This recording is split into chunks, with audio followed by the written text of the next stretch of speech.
Hello, today is a great day for a miracle.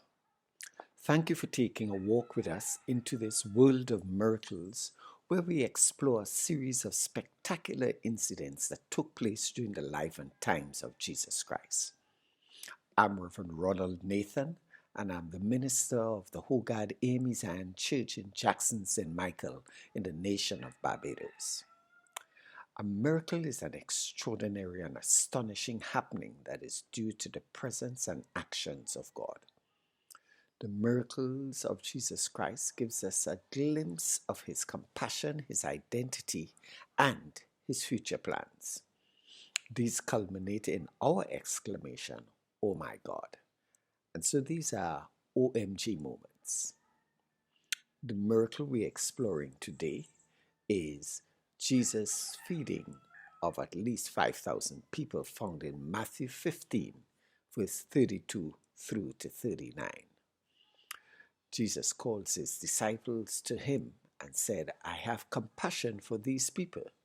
They have already been with me 3 days and have nothing to eat. I do not want to send them away hungry, or they may collapse on the way." And I drop down to the bottom of that scripture where it says in verse 37, they all ate and were satisfied. Afterwards, the disciples picked up 7 basketfuls of broken pieces that were left over. The number of those who ate was 4,000 men, besides women and children. They all ate and were satisfied. What? They all ate and were satisfied? Yes, that is what the text says. According to the World Food Program, 811 million people went to sleep last night hungry, woke up hungry this morning, and will go to bed tonight hungry. That number is just under 10% of people globally.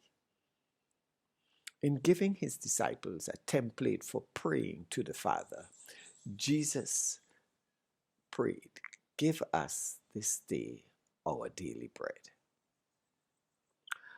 I therefore suspect that as Jesus looked upon the 4,000 men plus women and children around him, he saw a nursing mother who was hungry.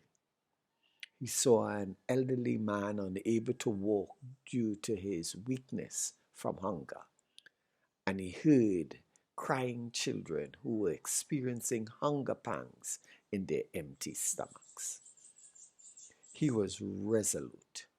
I do not want to send them away hungry. He knew that if they did not eat, they would collapse and die. So he called for an accounting of the food resources available to them: 7 loaves and a few fish. This seems to be able to supply the designated calorie intake for one individual of 1,800 calories per day. First century Palestine was no stranger to food insecurity, with climatic changes in the region, increased poverty caused by Roman colonial policies and taxation, and corruption of local government officials. So some 80% of the local population in Palestine during the times and life of Jesus Christ on the earth faced food insecurity.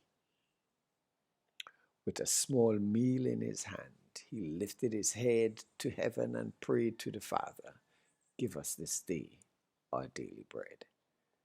Then he began to share with the disciples, and the disciples with the people. Even in a world of scarcity, scarce resources, we must pray and share. I am aware that hunger is strongly connected with poverty, conflict affected circumstances, and changing weather patterns.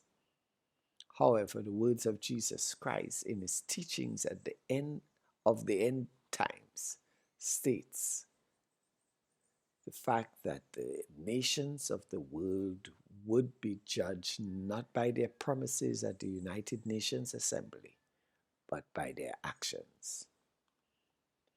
Take your inheritance, the kingdom prepared for you since the creation of the world. For I was hungry, and you gave me something to eat. I was thirsty, and you gave me something to drink.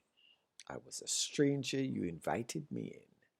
I needed clothes, and you clothed me. I was sick, and you looked after me. I was in prison, you came to visit me. So herein is God's wish for the world, and Jesus' consistent call to feed the hungry. They all ate and were satisfied is a goal that the early Christian church and the nations of the world must pursue. So there you have it. God the Father working the extraordinary through his Son for his praise, glory, and honor. God bless you.